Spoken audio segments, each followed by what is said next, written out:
Kasba TV, হৃদয়ে বাংলা।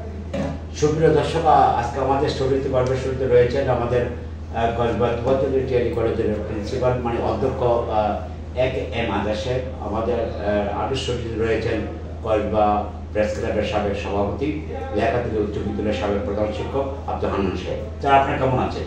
আলহামদুলিল্লাহ ভালো আছি, আপনি কেমন আছেন? আলহামদুলিল্লাহ। আপনাদেরকে আমাদের কসবা টিভির পক্ষ থেকে আপনাদেরকে অভিনন্দন দুজনকে। আপনাকে ধন্যবাদ, আপনার মাধ্যমে শ্রোতা দর্শকদেরকে ধন্যবাদ জানাচ্ছি। ধন্যবাদ। সুপ্রিয় দর্শক, যে কথাটা নিয়ে আপনারা দেখেছেন কিছুদিন ধরে এই কসবাতে আমাদের মিডিয়াদের কর্মীদের মাঝে একটা টানটান উত্তেজনা প্রেস করার বিষয়টি, আমরা একটা গুরুত্বপূর্ণ বিষয় উনি আমাকে বলেছিল যে আমাকে যে সাক্ষাৎকারের বিষয়টি কসবা প্রেস ক্লাবের আপনাদের যে বিষয়টা নিয়ে মতান্ন অথবা টান টান উত্তেজনা লেখালেখি হয়েছে সংগঠনের যে কমিটি গঠনের বিষয় নিয়ে, আমরা যে বিষয়টা শুধু একটা বিষয় নিয়ে আপনার সাথে আমরা আলোচনা করবো। আপনাদের এখানে প্রিয় দর্শক, আপনাদের গাথার্থের জন্য আমি আজকে এসেছি উপস্থিতি স্বাক্ষর অধ্যক্ষ এম আজাদ, আবুল কালাম আজাদ, আব্দুল হান্নান, আবুল খায়ের স্বপন, লোকমান হোসেন পলা, মোহাম্মদ সোহরাব হোসেন, সদর রবিউল আহমেদ, মুক্তাসির বিল্লাহ এবং বিএম বুরখান এবং ইঞ্জিনিয়ার আব্দুল্লাহ বাকের সরকার এবং আরও কার্তিক সরকারের এম ফজলুল্লাহ, এই 15 জন স্বাক্ষর আপনারা দিয়েছেন। যে কমিটিটা এখন দাবি করা হচ্ছে আপনাদের এই 15 জনের সিদ্ধান্তক্রমে আপনারা একটা কমিটি করেছেন, যে কমিটির মধ্যে সভাপতি হিসেবে আবুল খায়ের স্বপন, সাধারণ সম্পাদক হিসেবে লোকমান হোসেন পলা, সাংগঠনিক সম্পাদক হিসেবে বুরখান সহকারে আরও বেশ কিছু সদস্য সম্পৃক্ত হয়েছে। এই যে স্বাক্ষরের কাগজটার বিষয়ে এখনো অনেকে কিন্তু ধোঁয়াশা রয়েছে এবং উপস্থিতি স্বাক্ষর বলা হয়েছে। এটা কি আপনাদের কমিটি গঠনের স্বাক্ষর না? এই বিষয়টা আপনাকে ক্লিয়ার করার জন্য আজকে আমি আপনাকে আমার স্টুডিওতে আপনাকে জানতে চাচ্ছি। ধন্যবাদ আপনাকে। আপনি একটি কথা বলেছেন যে স্বাক্ষরটিকে উপস্থিতি স্বাক্ষর কিসের, কমিটি গঠনের স্বাক্ষর কিনা। এক কথায় যদি আমি বলি যে না, এটা কমিটি গঠনের স্বাক্ষর না, তখন আমি পদ পদবি বলে গেছি যেহেতু ওরা একটা কমিটি, এটা অপ্রিয় সত্য। হ্যাঁ, অপ্রিয় সত্য যে যেহেতু একটা কমিটি তারা ঘোষণা করছে আর আমরা তাদের গ্রুপেই আছি এবং এটাকে তো তারা সংবিধান দিয়া এটাকে জায়েজ করার সুযোগ আছে। এটা সেই জন্য মানে সদ্য যেহেতু তারা এটা করছে, আমি পদ পদবিগুলো তাহলে আপনাকে তো একটা জিনিস জানা যাচ্ছে আমার এখানে আজাদ সাহেব, আপনি যেহেতু প্রেস ক্লাবের সদস্য, বর্তমানে একটা কমিটির আহ্বায়ক সদস্য মনে হয়, আহ্বায়ক সদস্য একাংশের, আপনারা জানেন এই যে উপস্থিতি স্বাক্ষরটা নিয়েছে, এটা কি আপনার যে কমিটিকে আপনার জন্মদিনে ঘোষণা দিয়ে সভাপতি সেক্রেটারি ঘোষণার নাম বললেন, কিন্তু স্বাক্ষরটা আপনার হাতে নিজের হাতে লেখা, সবাই তো দিছে, মানে উপস্থিতি স্বাক্ষর। হ্যাঁ, ওরা বলছে যে এটা উপস্থিতি।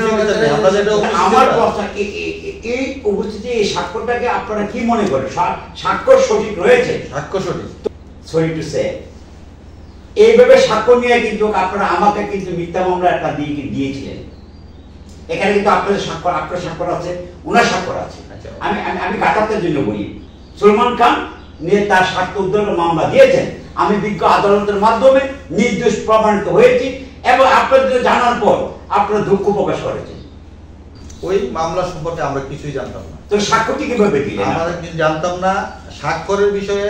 এই যে অনেক ক্ষেত্রেই দেখা যায় যে কোনো বিষয়ে আলোচনা হলে পরে যে চলেন আমরা বসে একটা, যারা উপস্থিত আছি তাদের একটা স্বাক্ষর দিই, এরকম হইতে পারে, এরকম হয়, বিভিন্ন জায়গায় হয়, যেমন এই স্বাক্ষরটাও হয়েছে। তাহলে এটা কি নিয়ে আর কোন লাগাই জীবন আপনারা এটা কখনো সমিতি মহলগুলো লাগায়? হ্যাঁ, আমরা না, যারা স্বার্থ, আমার ব্যাপারটা কি এইভাবে হয়েছে? হ্যাঁ, তাদের মনে কোনো স্বার্থ ছিল যার কারণে এটা করছে। তা আপনারা কি বলতে চাচ্ছেন যে আমার বিষয়টার উপরে আপনারা জেনে বা আপনারা অজ্ঞতার কারণে? অজ্ঞতার সাথে আমরা তো আপনার সাথে তো আমার কোনো বিরোধ ছিল না, আপনার সাথে কোনো আমার সাথে বিরোধ নাই। আমরা একই বাজার করি, খাই এবং পাশাপাশি বাড়ি বা পাশাপাশি গ্রাম, আপনার সাথে কোনো আমাদের আমাকে যে মিথ্যা মামলাটা দিয়ে আপনাদের স্বাক্ষর নিয়ে হয়রানি করলো, যদি বিজ্ঞ আদালতের মাধ্যমে আমি প্রমাণিত হয়েছি আমি নির্দোষ, এই যে আমার দীর্ঘ সময়টা বে হলো, অর্থনৈতিক বে হলো, এই বিষয়টা আপনার একজন মানবিক কর্মী হিসেবে না, বিনা কারণে যদি কেউ হয়রানি হয় অবশ্যই দুঃখজনক। অবশ্যই আপনার কাছে তো আমি বিচার প্রার্থী হয়েছি। না, বিচার করার তো আমরা কেউ না। বিচার আমরা তো বিচার করতে পারি না। না, দুঃখ প্রকাশ করছে।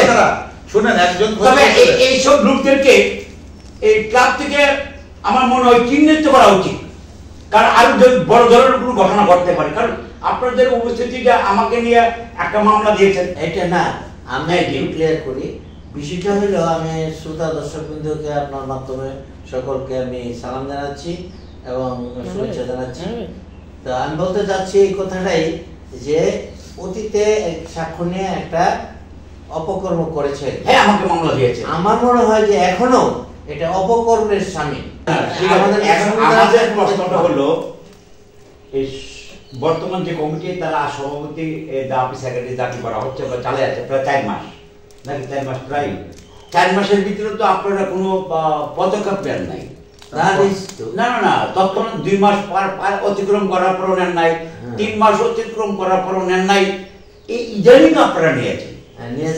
এটা বিলম্ব করার কারণ আপনি যেহেতু আহ্বায়ক ছিলেন, আপনাকে দিয়েছেন, আপনি তো একটা দায়িত্ব নিয়ে নিতে পারতেন, ক্ষমতা তো আপনার ছিল, একটা অংশের তো আপনাকে দায়িত্ব ছিল।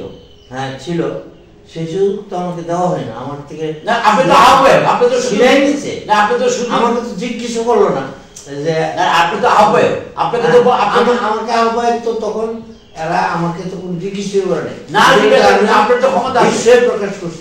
আপনার হয়তো দুঃখ প্রকাশ করে, হয়তো আপনি তাদের লিখিত যে বলতো ঠিক আছে তোমরা করো, আমি আপনি তো প্রতিবাদ করতে পারতেন। প্রতিবাদ করছি, লিখিত প্রতিবাদ দেন নাই আপনি, তীব্র প্রতিবাদ একটা স্ট্যাটাসও আপনি দিতে পারতেন। স্ট্যাটাসের তো এটা কোনো ইয়ে হয় না। আরেকটা জিনিস জানতে চাচ্ছি আপনাদের কাছে আমি, সর্বশেষ আমাদের ইন্টারনালি কথা, আমাদের না আপনাদের ইন্টারনালি ঘরের কথা পরে জানলো কেমনে? না না, আপনারা আমরা ঠিক আছে, ঘরের কথা পরে জানলো কেমনে? ফেসবুকের মধ্যে এমনে আমরা এই যে ফেসবুকের মধ্যে লেখালেখি করলেন, এই যে সাংবাদিকতার সংগঠনের বিষয়টা, আমরা কিন্তু বিবৃত অবস্থা আছে। আমরা ভাববেন না প্রেস ক্লাবের সাংবাদিকরা বা অন্যান্য সাংবাদিকরা কিন্তু প্রেস ক্লাব ঘরে, সাংবাদিকরা প্রেস ক্লাব বলে, প্রেস ক্লাব তো সাংবাদিক ঘটে না। কিন্তু আমার প্রশ্ন হল, এই যে ফেসবুকে লেখালেখিটা করা হইলো আপনারা, এই মানুষ জানতে হইলো, এটা কিন্তু আমাদের প্রভাব পড়েছে। আমি কিন্তু বলবো, বলেন বলেন বলেন। আমি যে বিষয়টা, আপনারা সবার আগে ফেসবুকে ছেড়েছেন, এই উপস্থিতি স্বাক্ষরের যার হাতের লেখা সেই ব্যক্তি যে আজকে পরিষ্কার করেছেন, খোলাসা করেছেন, তার জন্য আমি আজকে এই বিষয়টা আপনাদেরকে জানার জন্য আমি উপস্থিত হয়েছি। ভালো থাকুন, সুস্থ থাকুন, কর্পোরেটিভ সুস্থ থাকুন। আপনাদেরকে সকলকে ধন্যবাদ। অসংখ্য ধন্যবাদ এবং শ্রোতা দর্শকদেরকে ধন্যবাদ। কসবা টিভির সংবাদের সাথে থাকার জন্য ধন্যবাদ জানাচ্ছি। পরবর্তী সংবাদ পেতে আমাদের চ্যানেলটি সাবস্ক্রাইব করে রাখুন।